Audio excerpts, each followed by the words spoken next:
Many different types of pumps exist to assist fluid movement in a variety of systems. An external gear pump uses two gears rotating against each other to provide fluid movement.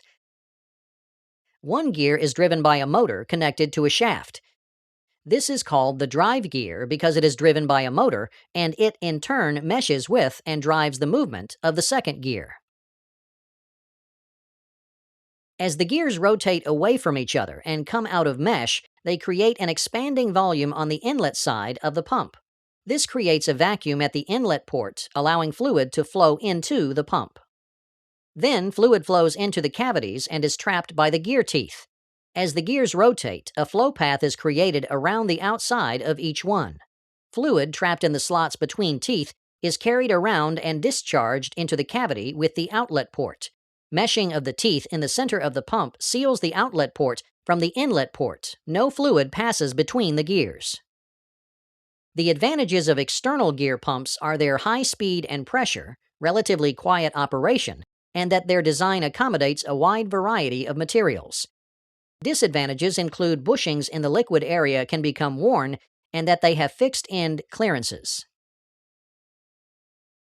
Internal gear pumps are exceptionally versatile. This type of pump has one inner gear which is inside a second outer gear. The inner gear has a shaft driven by a motor and has teeth that protrude outward. The outer gear has teeth that protrude inward toward the center of the pump. As the inner gear rotates, it meshes with and moves the outer gear. Liquid is trapped in the gear spaces and carried from the inlet to the discharge. A stationary crescent-shaped divider separates the intake and discharge portions of the fluid.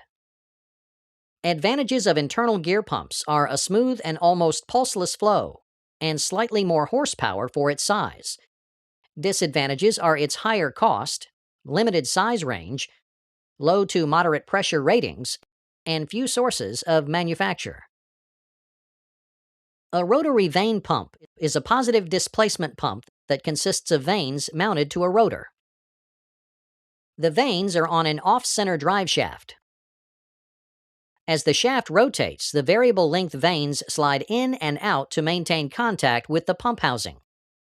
The tension in the vanes is maintained by either springs or hydraulic pressure. As the vanes rotate, they create chambers of varying sizes within the pump. Fluid enters at the largest chamber. As the vanes rotate and retract, the chambers get smaller, forcing fluid to exit through the discharge port. The advantages of vane pumps are that they can handle low viscosity fluids at relatively higher pressures, can dry run for short periods, and develop a good vacuum. Their disadvantages include complexity and their unsuitability for both high pressure and high viscosity fluids. Piston pumps come in many different forms. A swash plate is a device used to translate the motion of a rotate shaft into the reciprocating motion of a piston.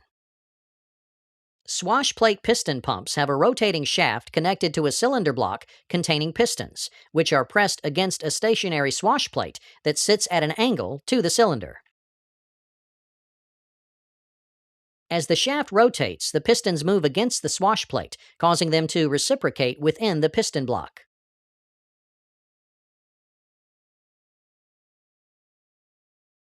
The pistons create a vacuum that forces fluid in during half a revolution and expels fluid during the other half. On the intake stroke, a spring ensures the pistons pull back and maintain contact with the swash plate, causing fluid to fill the empty cavity left behind. On the discharge stroke, the angle of the swash plate forces the pistons back inside the piston block and discharges the fluid. The greater the slant on the swash plate, the further the pump pistons move and the more fluid they transfer. Piston pumps, in general, are manufactured with closer internal fits than other pumps. This means that internal slippage can be less so that they operate with reasonable efficiency at pressures both too high or too low for the operation of other pumps. Radial pumps are designed so the pistons stroke in a direction at right angles to the shaft.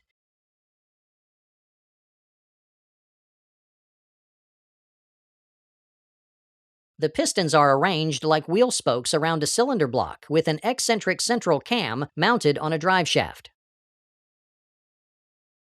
As the shaft rotates, the cam moves towards the pistons, forcing them down into the cylinder block and discharging the fluid.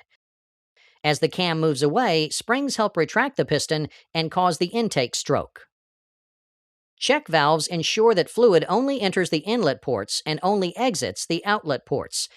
Radial piston pumps have a low noise level, very high loads at low speeds, and high efficiency. Hand pumps are used when a source of power is not available or where the extra expense of a power pump isn't warranted. For example, they are used on shop presses and other portable equipment, serve as standby pumps, and serve as sources of emergency power. Hand pumps are always of piston type and are usually constructed with a piston working between two check valves.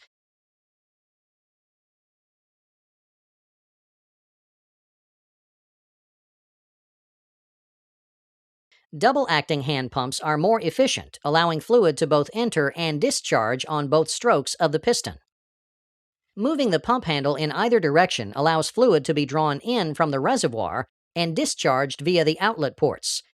Check valves in all locations prevent fluid backflow.